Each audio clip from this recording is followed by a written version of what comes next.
자, 그러면 갑오 을미개혁의 내용과 의의를 볼게요. 자, 갑오 을미개혁은 정치, 경제, 사회 각 분야에 거쳐서 봉건적인 정통 질서를 타파하는 근대적 개혁이었다. 대체로 일본의 제국주의 세력에 의해서 강요된 면도 있으나 갑신전변과 동학농민운동 과정에 일어난 개화파 세력과 동학농민체 개혁 의지가 반영된 민족 내부에 있는 근대화 노력이 더했다.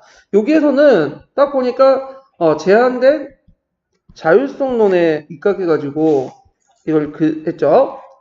그래서 타율성이 아니라 제한된 자율성론, 이런 것들 좀 기초를 해주시고, 작가 이제 제한된 자율성론과 타율성론의 관점에서 좀 볼게요. 갑오 을미개혁을 보는 관점을 두 가지로 볼 수 있는데, 자, 337페이지 잠깐 펴보세요. 337페이지. 자, 이 갑오개혁에 대한 평가가 예전에 기출문제에 나왔어요. 그래서 이제 한번 살펴볼 필요가 있어. 자, 일단은 타율성론에 보면 일본의 강요에서 착수됐다. 그래서 일본의 조선의 침략에 용이하기 위한 체제 개편이었다. 그러니까 아까 제 경제 부분에 특히 그런 부분이 보이죠? 지세 급납화, 재정의 논화, 은본이 화폐제도, 도량형 개정 통일은 일본의 한반도 식민 통치 기반을 마련했다. 그 다음에 이제 국내부하고 의정부를 분리해서 왕실과 민비의 정치차원을 배제했고, 상대적 군사개혁을 미비했고, 그 다음에 토지개혁과 상공업진 등 개혁이 부족했다. 자, 제한된 자율성론이 교과서에 이제 반영되는 거예요.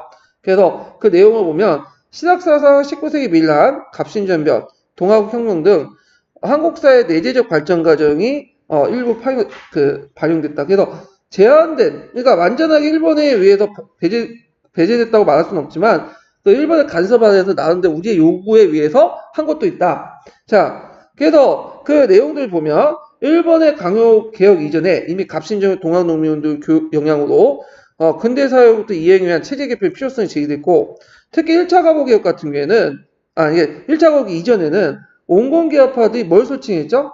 교정청을 설치했죠. 그래서 나름대로 자주적 개혁을 하려고 했잖아요. 그와 대비돼서 이제 타율성 논문에서는 뭘 강조하죠? 공국 기무천을 강조하죠. 공국 기무천을. 그 다음에 정치, 경제적, 사회적 개혁이었다는 점에서 제한적이나마 그 개혁의 자율성 인정하고 개혁의 방향이 상당히 긍정적으로 평가한다. 왜냐면 자, 국내부와 의정부의 분리. 물론 이제 타율성론적 입장에서는 국내부 의정부의 분리를 누굴 배제시키는 거야? 민씨와 그 고종의 정치 간섭을 배제하려고 했지만, 좋게 하면 나쁘게 말하면 그렇지만 또 좋게 말하면 전제왕권 배제도 있지 않냐. 그래가지고 이런 것도 있고요. 그 다음에 신분제 폐지, 4대 외교 폐지 이런 것도 있고요. 그 다음에 1차 갑오개혁 같은 경우에는 개혁 추진기에 일본과 전쟁 중이기 때문에 간섭하지 않았죠. 네, 이런 것들을 이제 보시면 돼요. 자, 그래서 이제 이런 내용들, 그래서 타율성론하고 제한된 자율성론 두 가지 관점이 있다. 이런 것들을 같이 기억을 해두시고요. 다시 이제 교과서 나가면, 자, 갑오 을미개혁은 이게 같이 묶어 있어요. 이게 뭐 이렇게 해서 1차 개혁, 2차 개혁 이렇게 있는 게 아니라, 그래서 요거는 그 각자 보시고 그 밑에 1차 갑오, 2차 갑오, 3차 갑오 있죠? 표를 좀 보고 이렇게 볼게요. 그래서 1차 갑오는 개국 연호를 사용해서 청가의 종주 관계를 청산하고, 정부를 국내부와 의정부를 구분해서 있고 과거제를 폐지하고 재정의 논화, 은본이제, 조세 근납화, 동양 통일. 그 다음에 천민신부 폐지, 노비제혁화, 고문연자제 폐지 이런 것도 있고요.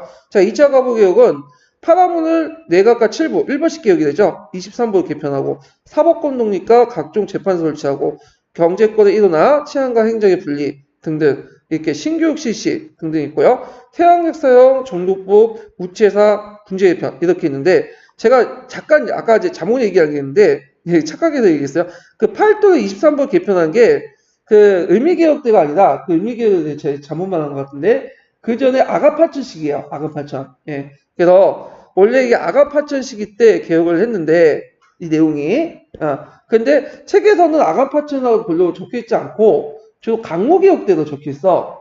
그래가지고 이게 지금 헷갈리거든요. 예. 그래갖고 근데 보통 책에 있는 내용에 따라서 이제 그냥 보시면 될 것 같아요. 아가파천 때 실시하려고 했고, 그 뭐 강모개혁 때 확실히 좀 다져졌다. 뭐 이렇게 그렇게 좀 보시면 돼요. 그래서 8도로 23도 개편하고 다시 23도 13도로 개편되는 시기. 이거 아까 집에 그 얘기를 했고, 자, 그러면 이제 이렇게 있고, 그 밑에 이제 홍보 14조 내용이 있고, 그 다음에 가보개혁 법률 관련된 내용이 있죠. 이거 좀 파악을 해 두시고요. 자, 그 다음에 이제 동학농민운동의 전개 볼게요. 동학농민운동의 전개. 자, 동학농민운동은, 특징이 뭐냐면, 위로부터의 흐름이 아니라 아래로부터 흐름이죠. 그 다음에 반봉건과 반외세 중에 두 요소가 같이 있어. 반봉건도 있고, 반외세도 있고. 그래서 이제, 있는데, 그 앞부분에는 이제 동학농민운동이 일어났던 그 당시 상황들이 쭉 여기 있어요. 그래서 이제 그 내용을 이제 좀 볼게요. 자, 갑신전변 이후에 조선을 둘러싸고 전개된 제국주의 열강에 정치, 경제적 어떤 침략이 더욱 가속화됐고, 청나라 일본의 침략적 경쟁이 더욱 심화되고, 러시아, 영국 등 조선 문제에 끼어들어 그 한반도 열강의 이해관계를 다투는 각축장이 되었다. 한반도 문제가. 또한 국가 재정이 개항 이후에 군픽됐고, 그 다음에 또 농민들의 수탈이 더 강화됐죠. 예, 그래가지고 있고, 그러나 정부는 외세의 침략과 관리대 부정부패 및 농민의 수탈, 열강가의 분쟁 해결을 위한 배상금 지불과 근대 문물의 수용에 필요한 경비 지출 등 조선사의 여러 당면한 문제를 저지한 대응책과 해결 능력을 보여주지 못하고 있었다. 자, 한편 이모군란과 갑신전변 이후에 일본은 정치적 면에서 청에 밀려서 크게 약화되었고, 되었으나 경제면에서 오히려 청과 우위를 유지하였다. 자, 일본 상인들은 주로 영국산 면제품을 나중에 또 정리할 텐데, 이 당시에 영국산 면제품을 중개물을 통해 막대한 이득을 취했어요. 그렇지만 여기 때 이제 자국 제품을 이제 대체해 나갔는데, 그 이유가 뭐냐면 그 당시에 청나라하고 우리나라가 조총산민 수용 무역정을 맺었죠. 그래서 원래 그 전에는 일본이 거두지 무역을 할 때 그 뭐냐면 자국 상품보다는 영국산 면제품이나 이런 것을 갖다 팔았어요. 그런데 이제 그때 당시에는 상대적으로 좀 조선에 그렇게 피해를 못 끼쳤어. 왜냐면 이게 토프에 비해서 질기지가 않아. 그래서 빨래를 한번 하면 그냥 쪼가들고 그래요. 네, 그래서 이제 그거는 이제 크게 뭐냐면 타격을 안 받았는데, 근데 문제는 조총산민 수용 무역 장벽의 결과 이제 청나라 상인이 내지 그 채판권 얻게 되잖아요. 물론 일본도 얻게 되지만, 자, 근데 이제 여기에서 문제가 생긴 거야. 청나라 상인들이 영국산 면집물 가지고 와서 팔게 된 거야. 근데 일본도 영국산 면집을 갖다 팔죠. 그러면 가격이 청나라 상인들이 가지고 온 거와 일본 상인들이 가지고 온 게 어느 게 더 비싸겠어요? 일본 상인들이 가지기 비싸. 왜냐면 유통 단계에서 청나라는 상해나 그 당시 홍콩에 가서 가지고 온 걸 직접 갖다 팔죠. 근데 일본은 상해와 홍콩에 가지고 온 걸 다시 일본을 거쳐가지고 갖다 팔아요. 그러니까 마진이 더 붙는 거죠. 그러니까 이제 영국산 면제품을 가지고는 도저히 경쟁력이 안 돼요. 그래서 일본이 이때 이제 일본의 면제국 같은 것들이 발전되니까 자국 상품을 갖다 팔아요. 근데 이게 우리나라 토포 사업에 큰 뭐냐면 부정적 영향을 미치죠. 일본산 면직은 일단 우리하고 체격 조건이 좀 비슷하죠. 그리고 일본 애들도 우리는 빨리 많이 하잖아. 일본 애들도 빨리 많이 해. 그러다 보니까 질기고, 그러니까 이제 뭐냐면 특화된 상품이야, 일본 애들. 그러니까 우리나라도 빨리 많이 하고 질기고 그 좋아하죠. 그리고 빨래를 하도 이게 쪼아지지 않아, 영국산 면직물처럼. 그러니까 이게 값도 싸고 우리나라 욕구도 맞고 하니까 이게 어떻게 날개 돋치듯 팔리는 거야. 그러다 보니까 토포 산업이 어떻게 될까요? 망이죠. 그러니까 면이 수출되면서, 그러니까 일본에서 면이 이제 수입되면서 대신 우리는 나가는 게 뭘까요? 쌀이죠. 그래서 미면 교환 체제가 더 강화돼요. 이건 나중에 좀 얘기하고요. 자, 당시 일본에 대한 조선의 수출품은 쌀은 이제 되게 중요한 건데, 쌀을 비롯한 콩 이런 것들인데, 그 당시 일본 정부의 어떤 정치의 비호를 받은 일본 상인들이 그 당시 조선 농민의 가난한 형편을 이용해서 입도선매. 입도선매는 뭐예요? 쌀이 있기 전에 미리 값싼 가격으로 매입을 해버린 거야. 그 다음에 고리대. 이런 방법으로 공무원사들 폴링에 취하고요. 그 다음에 이제 이에 대해서 이제 그 경제 침투에서 지방 간의 곡물 유출에 금하는 방공령, 나중에 얘기했지만 제대로 안 됐죠. 두 번에 걸쳐서 방공령 했지만 오히려 이제 일본에게 배상금만 물어주고, 그래서 경제 침탈이 더 심화됐다. 그리고 농민에 대한 적개심, 일본에 대한 농민의 적개심이 올라갔다. 왜냐하면 일본이 쌀을 유출함으로써 쌀값이 올라가게 되죠. 쌀값이 올라가면 쌀값의 영동에서 물가도 올라가. 그 당시 쌀을 기준으로 이제 물가를 잡았으니까. 그리고 일부 악락한 지주들은 입장 올 때는 쌀이 돈이 되니까 어떻게 됐어요? 어떤 땅을 넓히려고 하죠. 그래서 이제 여러 가지 땅을 넓히는 불법적, 합법적 방법으로 땅을 넓히고, 그리고 일본의 침탈도 많아지고, 그러니까 못 먹고 못 사는 애들이 어디 갔어요? 유민이 되거나 도시에 올라가서 빈민이 될 뻔인 거야. 그러다 보니까 개화에 대한 정책들, 그 개화파나 개화에 대한 그 정책들, 개화 정부에 대해서 좋은 감정을 가질 수가 없죠. 당연히. 예. 자, 이와 같은 일본을 비롯한 제국주의 열강의 경제 침탈과 지배층의 농민 수탈로 인해서 조선의 농촌 경제가 파탄이 늘게 되자 농민은 정치, 사회적 의식이 더욱 성장하고 농민층의 불만이 훨씬 더 많아져요. 그래서 여기는 안 나와있지만 그 다음에 1894년, 그러니까 동학농민운동이 이전에 그 농민들 그 봉기들이 많이 일어났어. 그러니까 동학농민 이전부터. 그래갖고 그 그래프에 보면 요렇게 이제 뭐 이렇게 해갖고 상당히 많이 일어나는데 잠깐 이게 교재에 있는지 모르겠는데 잠깐만요. 교재 몇 페이지 보시냐면 이게 없네요. 예, 말로 설명할게요. 교재에 있는 줄 알고 있는데 심화 교재에 있네 이거는. 예.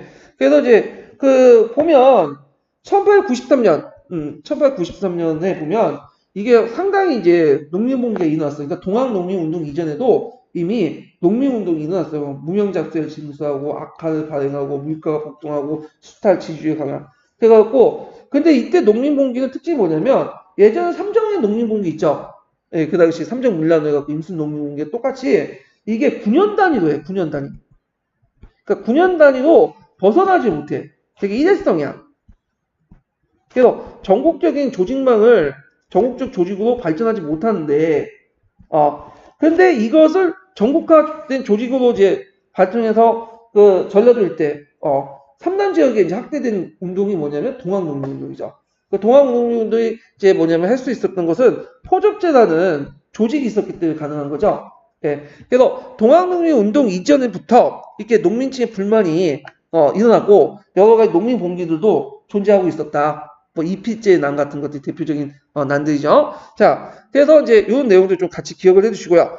자, 그 다음에 이제 다음 주 넘어가서 1860년 경상도 경주에 몰락한 양반이었던 그 최재우에 의해서 창시된 동학은 인간 중심의 평등 사상을 내세워 외세를 배격한 민족 종교로서 발전해 나갔고 동학이 농민층의 호응을 받으면서 교세를 확장해 나가자 정부는 동학을 사교로 규정하고 교주 최재우를 혹세 무민한다는 이유로 이제 처형하죠. 그 다음에 이때 교주 최시영이 비밀리 삼남지방을 중심으로 교세를 확장하고 그 다음에 이때 이제 1870년 중반 이후에는 강원도, 충청도, 뭐 호남 지역을 중심으로 급속하게 이제 확산되고요. 동학교세가 이제 확장되니까 동학교들은 3내와 보훈 집회, 그래서 이걸 이제 3내 보훈 집회를 열어서 대중적 집회를 열어서 누굴 하죠? 그 교조 체제의 어떤 억울함을 풀어달라. 이걸 이제 무슨 운동이라고 해요? 교조 신원운동이라고 하죠. 교조 신원운동. 그래서 이제 원래는 이 교조 신원운동은 종교적인 어떤 성격에서 출발했어요. 근데 점점 어떤 성격의 정치적 집회로 바뀌게 되죠. 그래서 종교 집회에서 정치적 집회로 바뀌게 된 그 계기가 됐던 사건이 뭐냐 하면 그 뭐냐면 보훈 집회요. 보훈 집회. 그래서 예전에 한번 보훈 집회 문제가 나왔죠. 그래서 보훈 집회 때 청해 양창이 그래서 일본과 서양의 세력을 축출하자. 청해 양창이 이런 것들 요구가 정치적 구호가 등장하면서 점점 이 동학 중심의 종교운동과 농민 중심의 정치운동으로 발전한 계기가 되었다. 그리고 동학이 전국적으로 이제 조직화될 수 있었던 것은 아까 말처럼 포접제라는 조직 때문에 이게 일회성이고 9년 단위 벗어나서 그래서 전라도나 확대될 수 있었다. 이렇게 좀 같이 기억을 해두시면 되고 그러면 여기에서 이제 볼 게 뭐냐면 교조 신혼운동이야. 자, 교조 신혼운동 여기 잠깐 내용이 좀 부실하기 때문에 요거 이제 심화 강의 내용을 좀 보고 넘어갈게요. 자, 교조 신혼운동 328페이지 펴보세요. 자, 교조 신혼이라는데 교조는 누굴 뜻하죠? 최재우죠. 최재우. 신혼은 억울한 점을 풀어내라. 이 신혼운동은 건국대전에 보장된 합법적인 운동이에요. 예.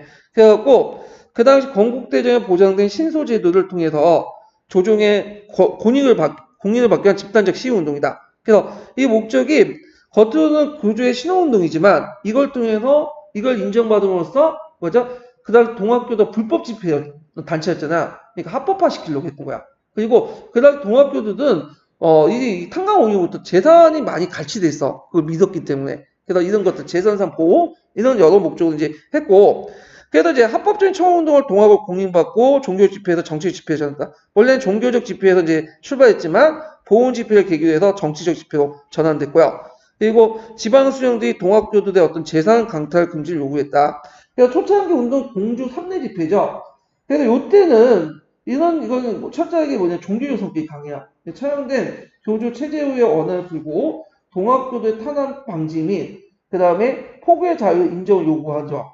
그래서 이제 동학의 어떤 공인 운동을 목적으로 했는데 문제는 거기 있었던 이제 그 관찰사가 여기에서 떠들어봤자 나는 권한이 없다. 서울로 올라가서 얘기해라. 그래갖고 이들이 또 집단적으로 올라가서 둘 차례 거쳐갖고 강화문 앞에서 3일 동안 국왕에게 교조 신호운동을 이제 상수를 하죠. 이걸 서울 복합상소예요. 복합상소는 뭐냐면 사람들이 집단적으로 모여가지고 그 궁궐 앞에서 돗자리 깔고 그냥 사람들이 집단적으로 상소 올리는 거야. 들어줄 때까지. 그걸 이제 하게 되는 거야. 예전부터 있었던 거예요. 이 복합상소는. 자, 그래서 이제 이때 이제 궁궐 앞에서 상소를 하면서 그 당시 또 외국 공사관과 교회 문에 또 외국인들 철수를 하는 요구를 하게 돼요. 자, 그러니까 이제 외국 세력들 위기감이 조성이 되죠. 그래서 결국에는 탄압을 받고 이제 결국에 물러나게 돼요. 그리고 나서 이제 집회를 했던 게 뭐냐면 보훈 집회요. 보훈 집회. 그래서 이제 보훈 집회 전에 이제 금구 집회가 이제 먼저 앞서있죠. 이게 순서가 여기가 먼저인데, 하여튼 보훈 집회는 좀 애워두세요. 요거는 예전에 기출문에 나왔던 거죠. 그래서 이거는 초창기 때 원래는 종교적 운동에서 출발했어. 근데 이게 진행되면서 뭘로 바뀌게 되냐면 정치적 운동으로 바뀌게 되는 그 계기가 됐던 거야. 그래서 탄광의 수천과 일본 및 서양세력 축출을 요구했고 그때 유명한 구호를 냈죠. 척외양창이. 척외양창이는 외양. 그러니까 일본과 양. 서양세력을 물리치고 창이 대의를 받들다라는 걸 목표로 해갖고 했던 건데 이 당시 이제 보훈 집회 좀 기억을 해주시고 그 당시 이제 최재우가 처형된 날을 기념으로 했다고 그래요. 그리고 이제 요걸 기준으로 해가지고 이제 북쪽에서 뭘로 바뀌었죠? 남쪽으로 바뀌게 돼요. 남쪽.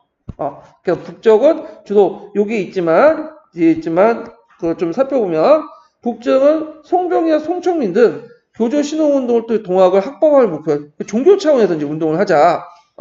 근데 남쪽 같은 경우에는 전라도 지역에서 정치 투쟁을 선언하면서 동학조직의 반봉과 반의에서는 이제 연결하고 왜냐면 전라도가 그 당시 많은 탄압을 받았다 보니까 대표적인 게 이제 송하중, 서장호, 항하일, 김가남, 그 다음에 정봉준 등등등. 그래서 이제 이렇게 정치 지역이 바뀌었다. 그래서 이제 난접이 보훈 집회 하기 전에 금구 집회로 열게 돼요. 금구 집회. 그래갖고 동학교단이 직접적인 연결되지 않은 금구에서 하층 대중을 지향하는 그것을 열었다. 그래서 이걸 바탕으로 보훈 집회를 하게 되는데 원래 보훈 집회의 의도는 정치 사회적 요구가 아니었어. 그냥 인정받기 위한 인정투쟁이야. 그래서 보훈 집회에 많은 사람들이 몰렸거든요. 어마어마했어. 그래서 정부에서 걱정했어. 이거 잘못하면 이들이 이제 무리가 반란을 일으키지 않을까. 근데 의외로 최시용 같은 사람이 갑자기 하다가 그냥 물러났어. 왜 그랬냐면 이 사람들이 보훈 집회를 하다 보니까 통제되지 않는 새로운 집단들이 등장한 거예요. 그게 금구 집회에 참여했던 앞에 이제 송하준이나 정봉준이나 이런 사람들이 와가지고는 일종의 그들 입장부터 통제되지 않고 딴 목소리를 하고 앉는 거야. 목소리를 내고. 그러니까 이들 통제하면 안 되겠다. 이거 개별 내버두면 안 되겠다 해서 그냥 자진 해산을 할 거야. 그래서 이제 남접 세력들이 처음에 뭐가 되나 동학농민운동을 일으켰죠. 그리고 거기에다 이제 나중에 북쪽은 참여하지 않았어. 오히려 북쪽 같은 경우에는 무슨 반란이냐. 오히려 정봉주를 공격하자 별량지 쓰고 그러다가 제2차 봉기 때는 오지영의 중재도, 이거 오지영이 이제 중재됐다는 말도 솔직히 말해서 약간 문제가 있어요. 동학사에서, 오지영이 쓰는 동학사에서 자기가 이제 뭐냐면 좀 떠벌리기 위해서 쓴 것 같아. 오지영이 그때 10대 소년밖에 안 됐는데 무슨 중재를 하고 나와요. 하여튼, 오지영의 중재를 해서 제2차 봉기 때 남적과 북적이 합세를 해가지고 뭐냐면 이제 같이 했다.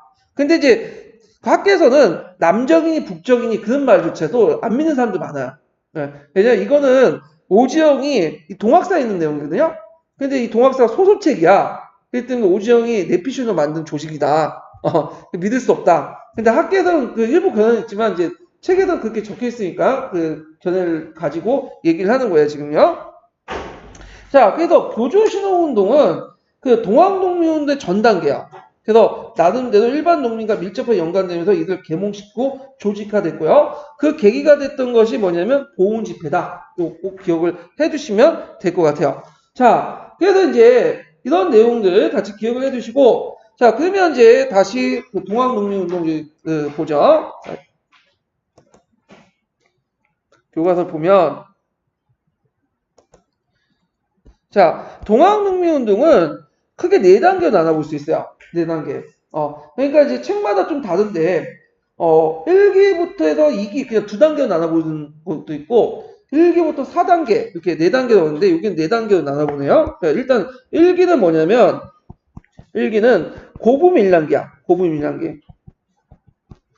고부밀랑기. 자, 요때 이제 1894년 2월 달에 고부밀랑기 이제 일어나죠. 예. 그 다음에 2기는, 이게 동학농민운동의 절정기예요. 동학농민운동. 그래서 고부에서 벗어나서 어디까지 전라도 일대를 시족고 다녔던 데죠. 그래서 이제 있고 상기는 이제 뭐냐면 그때 그 상기는 그 당시 이제 직강소 설치됐던 시기죠. 전주하역을 했고 그래서 개혁을 했던 시기죠. 이때 왜 그랬어요? 이 폐정개혁 실천기라고 하는데 이 1894년 5월달에서 10월달까지 이때 일본군이 중국군이 들어왔기 때문인 거죠. 그러다가 마지막 사기는 뭐냐면 이제 마지막 사기는 그 당시 제2차 그 봉기를 했던 거죠. 제2차 봉기. 그래서 이때 남적과 북적이 합세를 하죠. 그래서 보통 시기적으로 보면 1기, 2기, 3기는 보통 1차항쟁이라고 해요. 1차항쟁. 예, 3기는 좀 약간 있지만 1, 2차, 1, 2기를 중심으로 3기까지는 1차 항쟁 이렇게 보는데 요때는 반봉건적 성격을 띠고 있죠. 근데 요 4기 때 제2차 봉기 때는 뭐죠? 반외세적인 성격을 띠고 있어요. 그래서 반봉과 반외세에서 이렇게 나눠볼 수 있다. 이렇게 보시면 되고요. 자, 그러면 여기에서 이제 내용을 이제 볼게요. 자, 동학농민운동 전개는 대체 4단계로 나눌 수 있고 1기는 고부농민봉기죠. 고부농민봉기. 그래서 제가 고부 출신이거든요. 네, 고향이 고부예요. 그래서 지금 그 주민등록 보면 고부 그게 어떻게 된 정옥군 고부면이라고 있어. 이제 고부가 면이 군이 아니라 면이야 면. 근데 예전에는 이 고부가 군수라는 명칭에서 볼 수 있을 때 군이었어요. 고부군. 그래서 고창하고 부안 있죠. 고창 부안을 앞글자 따서 고부군이라고 했어요. 그래서 전라도 지역에서 제일 노른자 땅이야. 그런데 나중에 이제 일제가 행정 개편하면서 군에서 면을 격화시켜버린 거야. 예. 자, 하여튼 안타까운 일인데 그 당시 고부군수였던 조병갑이 이 탄압이 너무 심했어요. 그래갖고 이 고부군수 때 탄압 이제 여러 사례 있고 여러분들 알다시피 뭐 그 당시 고부군수가 이제 뭐냐면 만석보 이 수세를 이제 강제로 징수한다든지 송독비를 사용해갖고 막 여러 가지 잡세를 거둔다든지. 근데 참았어. 왜냐면 고부군수 임기가 딱 정해져 있거든. 3, 4년. 참았는데 이 사람이 이제 어린이 발령은 익사가 발령받은 거야. 거울로. 그럼 익사를 가야 되거든. 근데 그 당시 이제 고종한테 상소 올렸어. 고부민들이 너무 날 자기를 좋아하고 있고 난 고부에 대한 열정이 있으니까 고부에서 한 3년 더 하겠다. 그러니까 고종이 허락을 해준 거야. 자, 이제 더 참을 수가 없죠. 3년 동안 또 어떻게 버텨요? 그래서 들고 일어났죠. 그때 이제 뭐냐면 요때 들고 일 때 뭘 작성했다고 했죠? 사발통문을 작성했다고 했죠? 사발통문. 그래서 사발통문을 제가 잠깐 보여드릴게요. 자, 이게 잠깐 없네. 아이고, 92쪽이네. 아니, 그게 아니라, 심화 규제에 없어가지고, 일단은 여기 사발통문 좀 말로 설명할게요. 사발통문은 여러분들 이제 알다시피, 뿌셈에도 있지만, 사람 영명을 쓸 때, 뭘로 쓰죠? 이게 밖을 딱 놓고, 이렇게 쭉 해서 사람 이름을 쓰죠. 예. 원래는 보부상 조직에서 그걸 했는데, 사발통문을 왜 이런 식으로 했겠어요? 누가 주동자인지 모르게 하기 위해서. 그렇게 했죠. 그래갖고, 이 사발통문을 보면, 단순히 일어날 땐 고부에서 끝난 게 아니었어요. 고부에서 이제 일단 하고 나서, 조봉강 호수를 하고, 군기청 하약골 점령하고, 다시 전주까지 공격해서 점령하고, 어디까지 올라가는 거죠? 서울까지 올라갈 계획을 세워놓고 이걸 한 거야. 자, 하여튼 그 당시 전공주의 1000여 명의 농민군을 이끌고 그 당시 가난을 점령하고 조봉관을 내쫓고 횡포를 일쌌던 아전들 징벌하고요. 그 당시 문제가 됐던 만속보 있죠. 만속보를 허물었어요. 그래가지고 이제 가난의 곡식을 풀어서 농민군에게 나눠주고. 근데 여기에서 이제 보통 조선정부는 이제 딱 보니까 정형적으로 이제 예전에 밀란이 일어나면 누굴 파견해요? 안핵사를 파견했잖아. 그래서 안핵사 이용태를 이제 파견했어. 근데 이용태가 문제를 일으켰던 거. 더 이제 그걸 확산시켰는데. 그래갖고 이제 그 안핵사 이용태가 오니까 본격 제대로 조사를 해야 되는데 조사를 안 하고 그거를 모든 책임 누가 떠넘기냐? 동학농민군 탓으로 떠넘긴 거야. 그래서 공개 참가자 주모자 색주해서 마을도 약탈하고. 그러니까 이 안핵사의 이용태 행태 붕괴한 정공주와 송하중 등등이 다시 봉기를 하죠.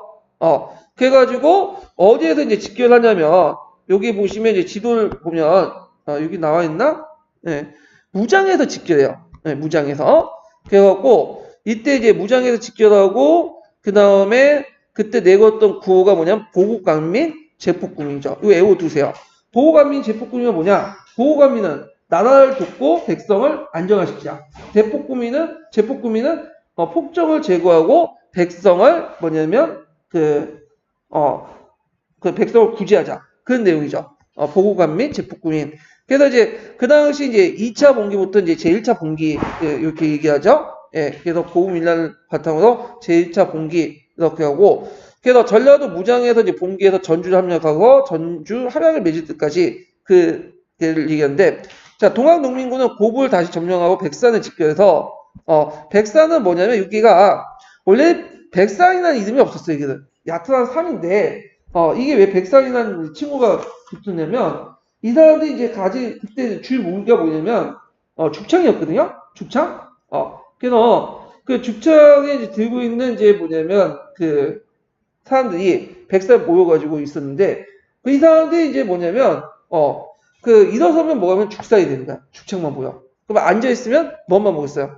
신혼만 보이겠죠. 그래서 일었으면 죽산이요, 앉으면 백산. 이래갖고 이제 백산의 이제 명칭이 생겼는데, 자, 백산에서 창의소를 설치하고요. 그러니까 지도부죠. 창의소를 설치하고, 그 다음에 이제 각지의 호남 농민들과 합류해서 항토연에서 전투를 벌이죠. 전략 감영군을 격파하고, 그 다음에 또 항령천에서 이제 격파를, 이건 또 없지만, 그때 이제 강군을, 중앙정부에서 파견된 군대를 항령천에서 격파를 하고요. 그때 이제 항령천에서 봤던 것은 홍계원이라는 사람이 이제 봤어. 그래서 민비하고 관련된 인물이죠, 이 사람이. 하여튼. 그리고 이제 더 나아가서 전주 감명했던 전주성을 점령했어요. 전주는 전라도에서 그 당시 상당히 중심 도시야. 그래서 전라도라는 말 자체가 전주와 나주라는 명칭에서 나왔잖아요.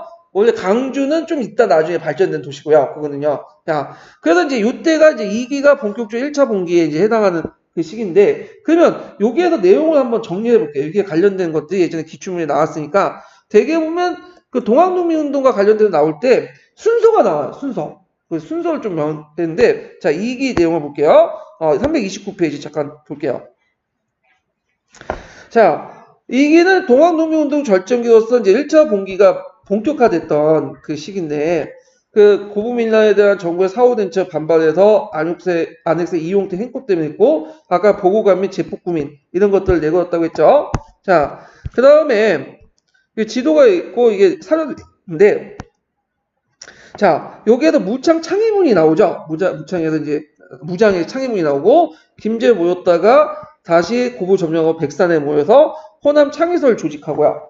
그다음 창의소는 일종의 지도부라고 했어요. 그다음에 4대 강문과 경문을 발표해요. 4대 강문과 경문 여기 돼 있죠. 이거 좀 이따 읽을 거예요. 여기 보면 백상 매냥이라는 그걸 이제 공부를 하고 그다음에 제중 위소를 이제 설치를 하고 그다음에 금주 금주의 원평에서 일반 농민들이 참여하고, 그 다음에 항토용 전투에서 전략 감영군을 격파하고요. 농민군의 경군, 서울에 파견된 경군들 영광을 유인해서 장성 항영 쪽에 전투했어요. 그래서 요때 이제 홍계군이 경군이 격파됐는데, 아까 얘기했지만 항영천 전투를 하고 나서 전주성을 점령하고 나서 이게 북상을 못한다고 했죠. 왜냐면 전주성을 포위했어, 홍계군이. 그렇기 때문에 대치 중이었어. 그래서 고종이 그 판단 미스가 그냥 항일전 전투에서 쫓아가지고 그냥 그걸 요청한 거야, 청군에게. 좀 기다렸으면 되는데. 자, 하여튼 그 당시에 이제 고종이 파병 요청에 청나라가 파병되고 일본도 던다가 파병되고 결국에는 이제 양국이 이제 파견되니까 안 되겠다, 외세에 끌어들일 수 있다 해서 전주학약을 했죠. 전주학약이 예전에 기출문에 나왔어요. 전주학약이. 그래서 이 전주학약 내용을 이제 좀 보시면 돼.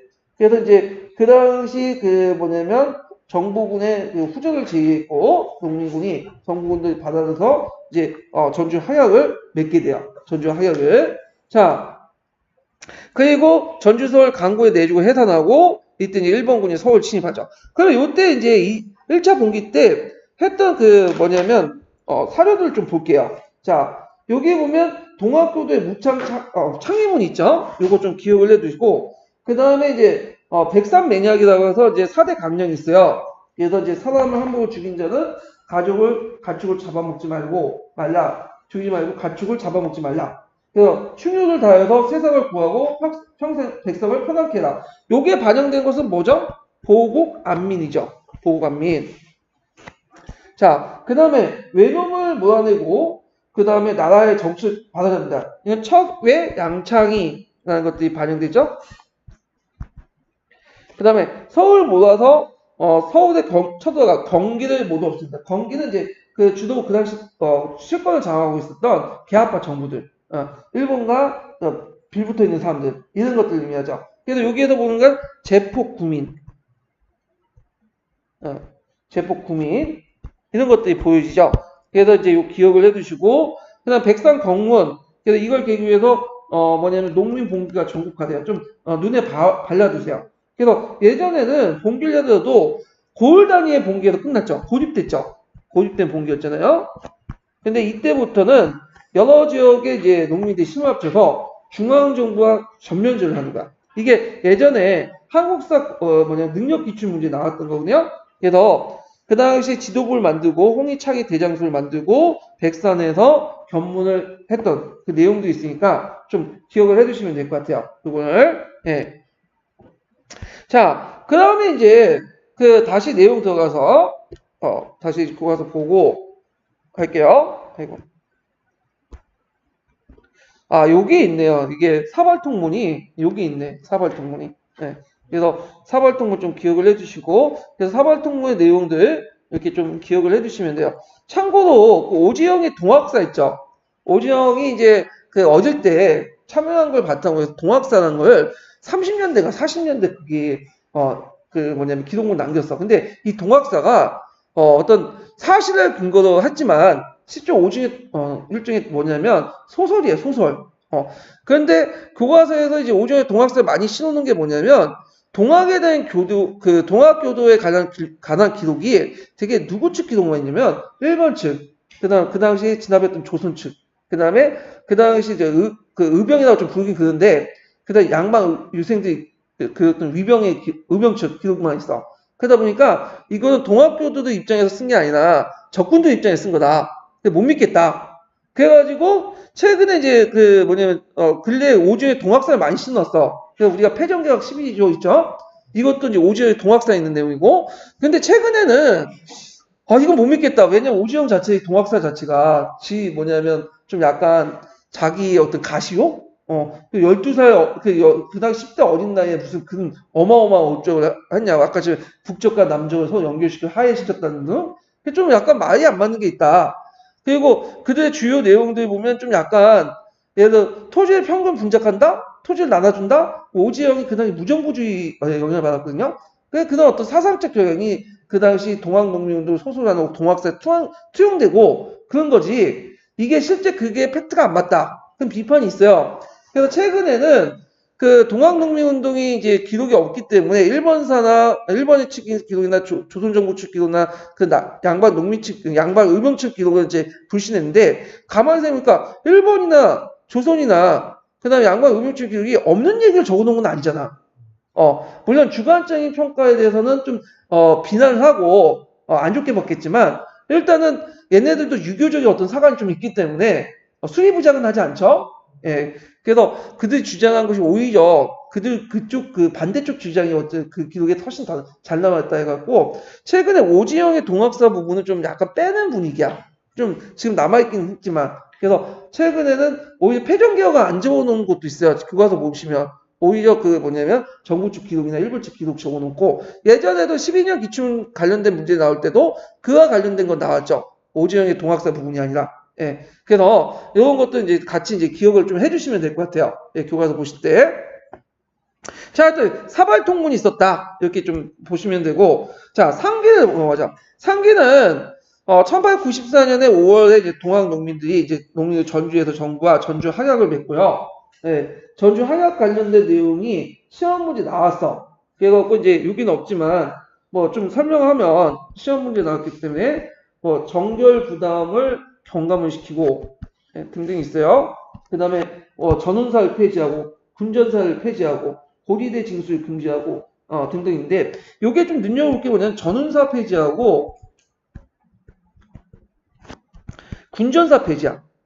이것이 예전에 좀 시험 문제 나왔거든요. 전운사하고 군전사가 뭐냐면 전운사는 그 예전에 이제 수송을 담당하잖아요. 여러 가지 이제 조창에서 이제 경찰까지 수송을 담당하는 기구였어. 전국 기구였는데 그 당시에 조은선을 이제 목선이 아니라 뭘로 바꿨냐면 증기선을 바꿨어요. 경강상인들이 좀 다 담당해갖고 근데 경강상인들이 지네들이 그걸 이제 비용을 담당해야 되는데 그 구입 비용을 뭐냐면 전운사가 짜가지고 누구한테 넘긴 거야? 농민들이 뜯어낸 거야. 그러니까 전운사들이 와가지고 거기에다 이제 기성 구입비로 뜯어내고 거기다 플러스 알파 더 뜯어내죠. 예. 그래갖고 그거에 대한 어떤 불평들. 그러나 균전사는 원래 조선시대 때 뭐 하는 거냐면 내려가서 토지 개간을 하고 그걸 이제 지도를 하는 거야. 토지 개간 이런 것들. 근데 그래서 전라도 일대 균전사를 파견했는데 문제는 균전사들이 토지 개간을 약속해놓고 너네들 약속을 이제 균전을 하면 이제 땅을 개간하면 몇 년 동안 면세실 내주고 그 다음에 너네들 소유주 만들어주겠다. 근데 그거 거짓말이죠. 기껏 개간을 했더니 면세 안 해주고 토지 소유권도 자기 균전사 망신 토지 만들어버린 거야. 그러니까 이게 문제가 생긴 거야. 전운사 폐지와 군전사 폐지. 다른 문건에 다 들어가 있어요. 그 다음에 뭐 고리대 징수 금지, 그 다음에 미국 유출 금지, 그 다음에 외국 상인들이 이제 뭐냐면 외국 상인들이 내지 시장 침투 금지 등등, 이런 것도 예전에 시험문이 나왔죠. 그래서 이런 것들을 이제 주장을 했다. 그래서 그 전주 하작도 좀 기억을 해두세요. 예전에 기출에 잠깐 몇 문제 언급돼 있었거든요. 자, 그래서 하여튼 전라도 일대에 직강소를 설치하고 다른데 폐정개혁안을 실시했죠. 폐정개혁안은 이제 뭐냐면 여러 가지 병폐들을 이제 뭐냐면 없앤다. 이렇게 이제 있고. 그래서 이제 이것도 이제 폐정개혁이 그 밑에 나와 있죠. 네, 오지영의 동학사에 있는 거. 최근은 안 나오지만 예전에 기출에 한번 언급됐기 때문에 한번 살펴볼게요. 자, 일단은 여기 보면 폐정개혁은 이제 내용을 보면 자, 동학도는 정부의 원한을 싣고 서정에 협력한다. 서정이라는 것은 여러 방면에 걸친 정부의 활동에 협력하고 그 다음에 이제 2번은 탄광오리의 그 재상을 조사하고 엄징한다. 행포한 부호를 엄징한다. 그 다음에 불량한 양반과 유림들의 무리들 징발한다. 자, 2번, 3번, 4번까지는 어떤 의미가 있을까요? 교과서 쪽으로. 이건 봉건집의 타파. 그런 의미가 있죠? 봉건집의 타파. 그 다음에 이제 여기 보면 노비문서 소각하고 그 다음에 6종, 7종의 천인참배를 개선하고 그래서 그 당시에 그 백정, 장인, 기생, 노비, 승려, 무당, 판소, 강대까지 이제 7종의 천이 나오죠. 그 다음에 백정이 쓴 평난가를 없애고 청산가부의 개가를 허용한다. 이 당시 이제 청산가부의 개가를 사실상 할 수는 있지만 사회 간섭적으로 이게 잘 안 됐어. 이 19세기 들어, 18, 19세기 들어오면 그 다음에 무명의 잡세를 폐지하고 그 다음에 관리채용의 지별 타파하고 인재에 들어간다. 이게 공통적으로 다 들어간다고 했죠? 그 조항이. 예. 외화 통하는 자는 엄징하고 공사체를 물려나고 기한 것을 무효한다. 토지를 평균화 엄정한다. 그러면 요 내용 중에 나중에 그 당시 행해져 갑오개혁에 반영됐던 게 뭘까요? 일단 노비 문서가 소각된 거. 그 다음에 실종의 차별을 개선하고 그 다음에 청산가부의 개가를 허용하고 그 다음에 이제 관리에 차용해서 지별 타파와 인재를 한다. 요 5번, 7번, 6번, 9번 이런 내용들은 뭐죠? 그 당시에 갑오개혁에 반영돼 있죠. 예. 그 다음에 요게 경제적 부분과 관련된 부분이 뭘까요? 경제적. 이것도 예전에 기출문제 나왔죠. 자, 무명의 잡세를 일제 폐지한다. 왜냐하면 법에 뭐냐면 명시되어 있지 않는 잡세를 다 폐지한다는 거야. 예. 그 다음에 두 번째는 자신이 가지고 있는 공사체를 물려나고 기왕의 것을 물려난다. 요 내용이죠. 예, 이거 두 번째. 토지를 평균화에 분장한다. 요거 세 개. 이게 예전에 기출문제 나왔어요. 8번, 11번, 12번은 그 당대 경제적 문제, 농민들의 경제적 문제를 해결하게 한 건데, 근데 여기에 좀 눈여볼 게 뭐냐면 토지를 평균화에 분장한다. 이 두 가지 해석이 있어요. 하나는 지주전월제를 폐지해가지고 토지를 다 나눠준다. 소유권 차원의 분배가 있고, 그 다음 경작권이 한 사람에 집중되니까 경작권 분배가 있어. 아마 그 학자들은 경작권 분배가 더 비중을 둬요. 왜냐하면 그 당시에 이제 다른 그 문헌하고 비교해 보면 다 뭐냐면 소유권에서 얘기 안 해요. 왜냐면 농민들 토지의 소유가 얼마나 집착이 강한데 그걸 뺏어가지고 나눠줘. 그러니까 경작권 분배에 맞춰져 있어요. 경작권 분배와 관련된 거다. 이렇게 이제 보고 있다는 거. 그런 것들 같이 기억을 해두시면 되고요. 자, 그 다음에 이제 거기에서 이제 직강소가 있죠. 직강소를 잠깐 볼게요. 잠깐 교재 몇 페이지 보냐면 자, 그 뒤에 상기 개혁 중에 직강소가 있죠. 자, 요게 직강소의 개혁은 이제 그 앞에 전주하역은 홍계원하고 이제 약속을 이제 지킨 거지만 실제 직강소는 홍계원하고 상관없어요. 그때 이제 신전략 관차 쓴 김학진이 내려오니까 그 당시 그 정봉주하고 개인적 차원에서 약속을 한 거야. 홍계원이 이제 물러나고 자, 그래서 이제 김학진이 배려 아래에서 뭐냐면 간민이 합동해서 개혁을 하자. 그래서 이제 농민군들이 이제 폐경 개혁을 착수를 했죠. 그래서 이제 그 내용을 이제 보면요. 전라도 지역에서 53개군의 직강소를 설치하고 군수와 함께 개혁을 추진했죠. 그래서 그 개혁을 실천한 민정자치기구로서 이게 예전에 시험 문제 나왔죠. 직강소의 어떤 의의, 역할 이런 것들을 물어보는 게 있죠. 그래서 농민적인 한 건을 구현하려고 했다. 그래서 농민의 지방 권력을 수입에 큰 영향을 줬고 그리고 그때 이제 개혁 내용도 보면 직강소 강령 12조가 있어요. 이거는 그 신부세명하고 찾아보세요. 그래서 이제 신분제 폐지, 삼정개혁, 고지채 무효화, 지주개혁, 조세징수, 치안유지 등등을 이제 내걸었고 이걸 통해서 봉건적 토지 소유가격을 폐기하고 그리고 신분제 관계 질서 해체 등 조선의 봉건사의 근대적 사회를 이양하려고 했다. 근데 이제 직강소가 전라도 일대에 설치됐지만 모든 지역에 설치되는 건 아니에요. 그래서 직강소가 이제 주로 설치되지 않은 지역이 뭐냐면 나주 지역 있죠. 전라도 나주 되게 보수적인 지역이야. 거기에서는 직강소 설치가 안 됐어. 오히려 양반지주들이 이거 꼴 보기 싫으니까 뭘 건설하죠? 민복을.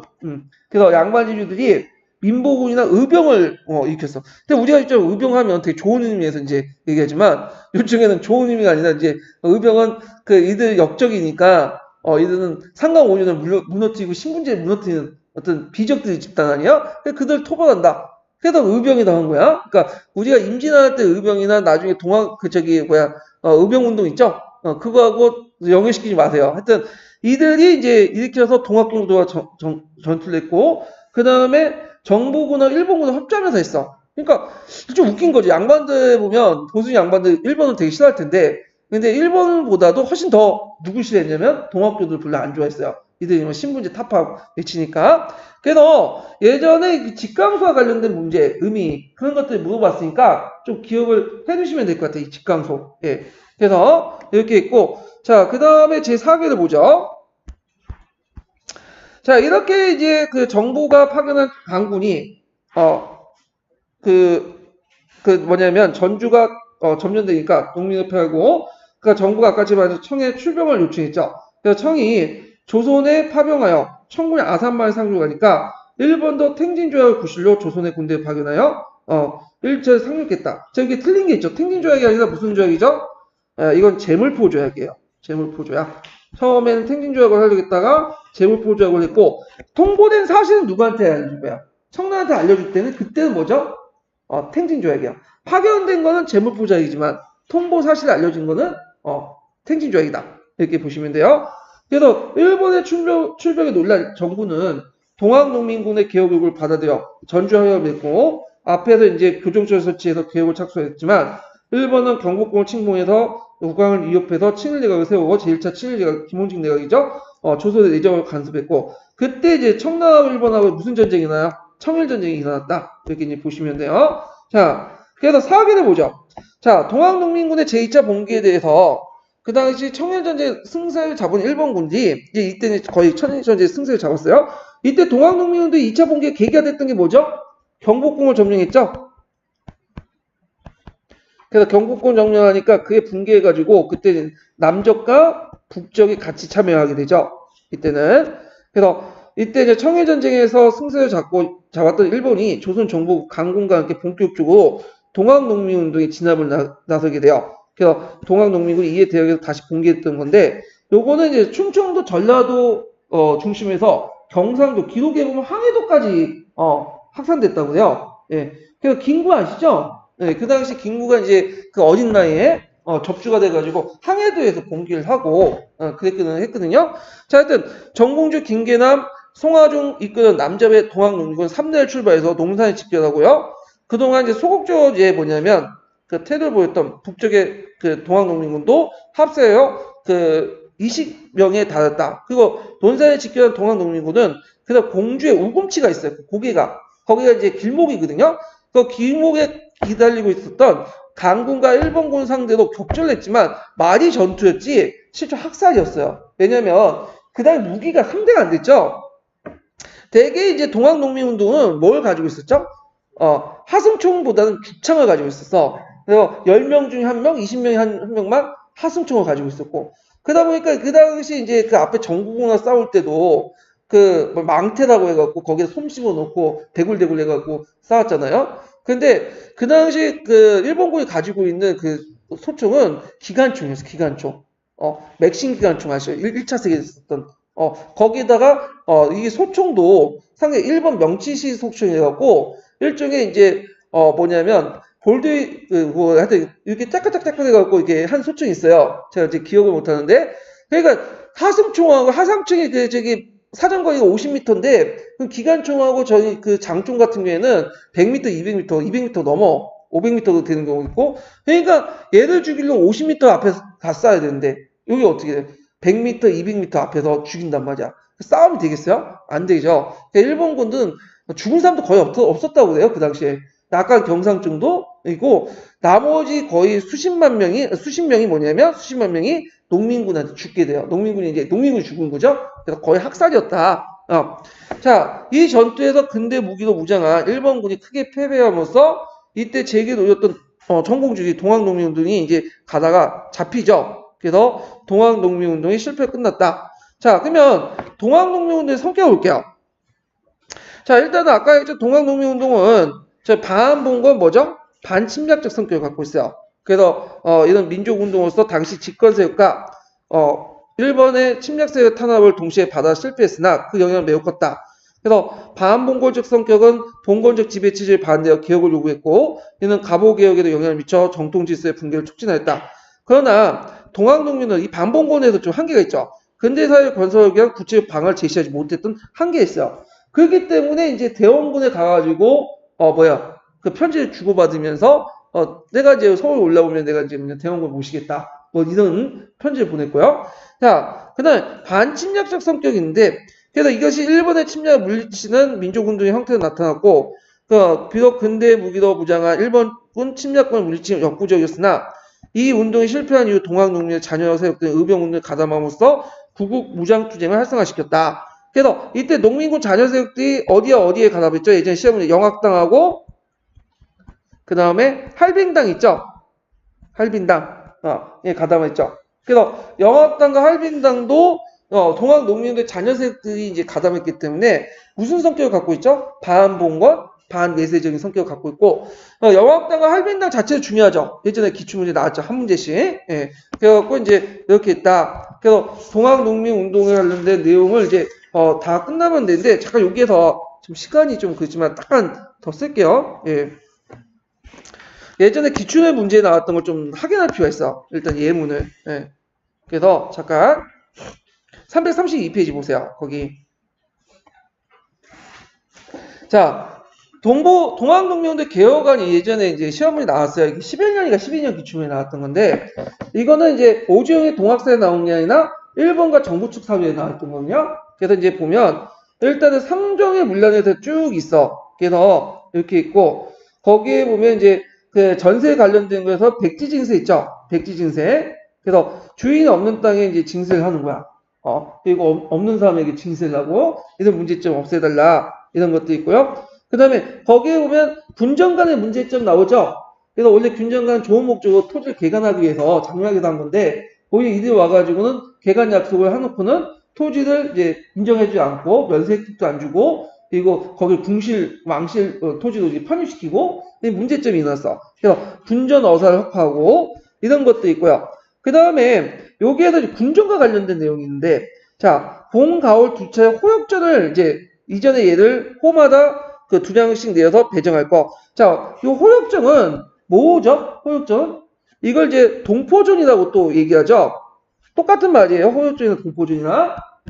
이거는 아까 아침에 얘기했죠. 호포제 때, 그 당시 이것을 원래 피를 걷는 것을 면포를 걷는 것을 뭘로 걷는 거야? 돈으로 걷는 것을 호역전 또는 동포전이라고 했죠. 동포전은 동포전에 상관없어요. 이거는요. 예전에 이제 동포전을 좀 하려다가 이게 안 되니까 호포제 바뀌었죠. 그래서 호포제 바뀌면서 예전에 했던 간행들 이름을 붙여서 그냥 동포전 그런 거야. 예. 그래서 이제 이거는 군역과 관련된 거야. 군역. 이거 꼭 기억을 해주세요. 예전에 시험 문제 나왔으니까.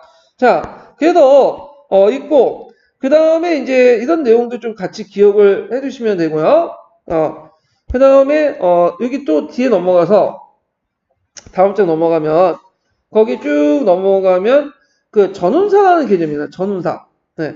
그래서 전운사라는 것은 원래는 이제 그 조세운반을 관리하는 관리들인데 이들이 경강상이라고 짜가지고 그 당시 여러 가지 기선들, 서양식 기선들 있죠. 이런 것들 부과할 때 경강상인들이 내야 할 거 이제 전라도 일대에서 부과하고 또 자기가 이제 개인적인 착공한 것도 많고 그래서 이 전운사 폐지가 그 당시 주요 내용이었고요. 그 다음에 거기에 보면 보부상에 대해서 되게 나와요. 보부상에 대해서 상당히 안 좋게 봤다. 이 보부상들이 뭐냐면 여러 행패를 보니까 이들 금단할 거. 왜냐면 조선 정부는 보부상을 위해서 여러 가지 특권을 줬죠. 보부상 조직도 만들었고 뭐 해상공국이나 상리국이나 한국협회나 이런 조직들 만들었잖아요. 그러다 보니까 이런 것들 이제 해가지고 보부상들이 날치니까 얘네들 패단을 금단할 거. 이런 여러 가지 조항들이 나와요. 근데 이런 것들은 이제 어디 있냐면 우리가 보는 이제 통론이나 교과서에 없어요.